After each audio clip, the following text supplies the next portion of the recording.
Dropshipping is still one of the fastest growing business models that thousands of young entrepreneurs are already doing extremely profitable.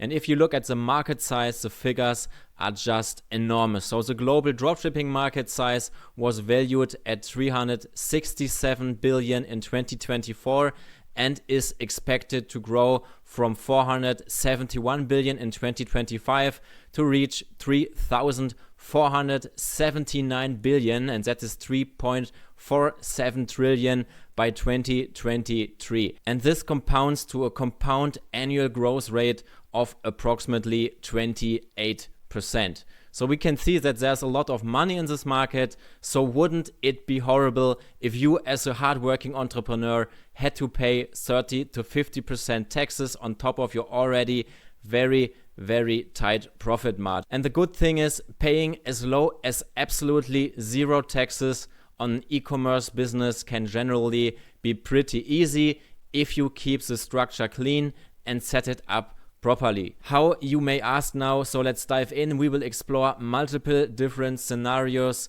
during this video. First, if you are the average dropshipper delivering your products from China directly to your customers, then one structure in particular is efficient and easy and can't cause many problems. And it entails becoming a tax non-resident in your high-tax home country and getting residency in either a 0% tax country or one with a territorial tax system, and then you will operate your business through a pass-through entity like a US LLC or UK LLP, for example, and essentially a pass-through entity won't be tax liable where it is incorporated, and all of the profits will just get passed on to you. And if that type of income won't trigger any personal or corporate tax liability anywhere, then you are 100% tax-free on all of your profits. And there are many jurisdictions where you could move to and from where you could essentially operate your e-com business completely tax-free. So Dubai can certainly be an option,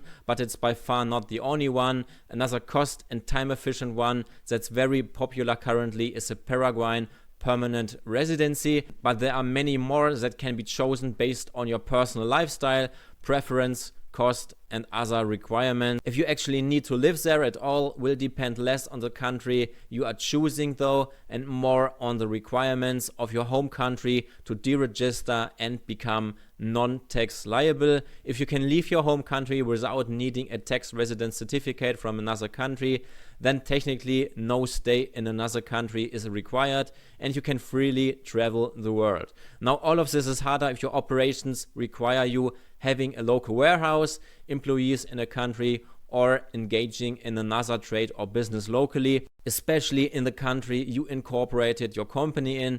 But this doesn't mean that you can't have clients locally, but having so-called dependent agents. And essentially these are people or operations hired or set up specifically working for you only. And if you would need to hire employees or have a local warehouse, then this can sometimes be solved with a second staffing company to separate the local operations out from the company that handles the payments and client. And all this becomes a completely different scenario if you want to stay in your home country full-time. And then the question arises, can you set up an offshore company in a no-tax or low-tax jurisdiction and manage the company from your home country? And this could certainly be possible, but it always depends largely on the so-called CFC rules enforced by the country you are actually living in. And essentially you might need to set up sufficient economic substance in the country of incorporation to not get any tax problems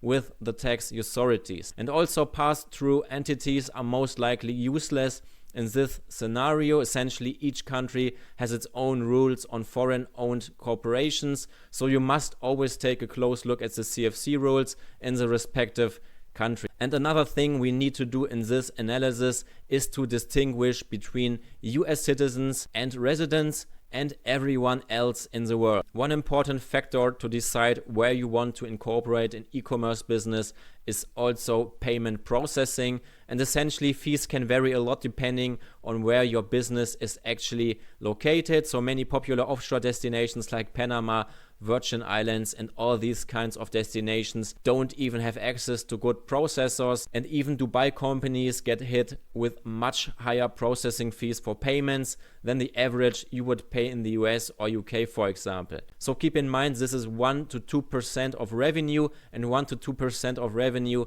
can be about 5 to 10% of profit for an e-commerce business, considering the average profit margin of only 20%. Also, a UAE PayPal company will need to be settled into the local currency. So on top of the high fees, they will also rip you off with ridiculous exchange rates. So the key here would definitely be to operate through a pass-through entity, and such an entity could even be owned by an offshore company like a UAE free zone company if you need an intermediary to go between you and the pass-through entity. And we most certainly recommend either a US LLC or UK LLP, and which one is the best for you depends on your specific operations, your vision for the future, and where your clients are actually located. And with a UK LLP, you get easier access to the European VAT system and to European payment providers like Molly and Klarna and even PayPal. A US LLC on the other side is better suited if you are selling to US clients and want access to US banks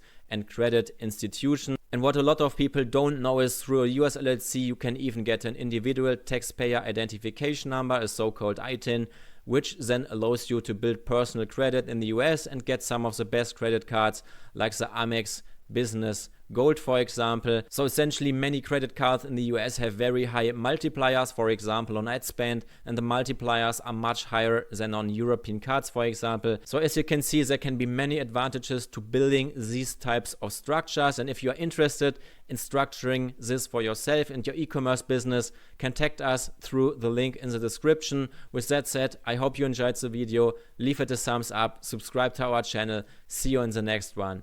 Bye.